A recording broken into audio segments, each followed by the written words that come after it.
৪১ চিকিৎসককে অবাঞ্ছিত ঘোষণা করায় খুলনা মেডিকেল কলেজ হাসপাতালে এখনো অচল অবস্থা কাটেনি। অনেক চিকিৎসক কাজে যোগ না দেয়ায় আজও হাসপাতালের বহির্বিভাগে চিকিৎসা সেবা বন্ধ রয়েছে। খুলনা থেকে বিস্তারিত জানাচ্ছেন সহকর্মী রকিবউদ্দিন পান্নু।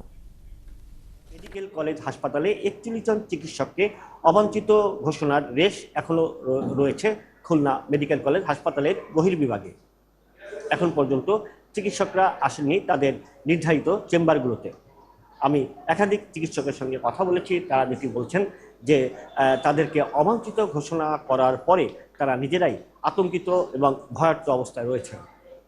হাসপাতালে এলে যদি কোনো অপ্রীতিকর ঘটনা ঘটে তার দায় কারা নেবে বা হাসপাতালের যে সুষ্ঠু পরিবেশ সেটি নিশ্চিত না হওয়া পর্যন্ত তারা রোগীদের দেখতে পারবেন না স্বাচ্ছন্দ্যভাবে। তারা যেটি বলছেন যে তারা মূলত ঠান্ডা মস্তিষ্কেই চিকিৎসকদের রোগের বর্ণনা শুনে সেবা দিয়ে থাকেন।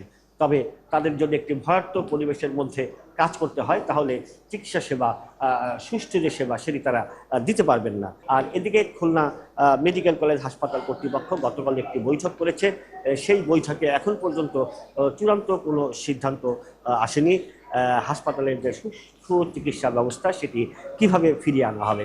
৪১ জন চিকিৎসকের মধ্যে অন্তত ২০ জন চিকিৎসকই খুলনা মেডিকেল কলেজ হাসপাতালের বহির্বিভাগে রোগীদের দেখে থাকেন।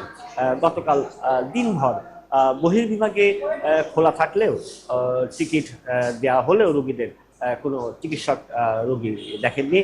অন্তত অবাঞ্ছিত যে ঘোষিত যে চিকিৎসকরা ছিলেন তারা আসেননি।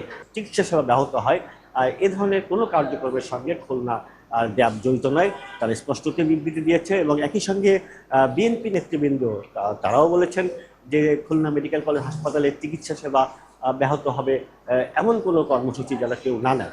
তা সত্ত্বেও চিকিৎসকদের যে নিরাপদ পরিবেশ যে সেই পরিবেশটি ফিরিয়ে না আসার কারণেই চিকিৎসকরা হাসপাতালে চিকিৎসা দিতে আসতে এখন পর্যন্ত তারা স্বাচ্ছন্দ্য বোধ করছেন না।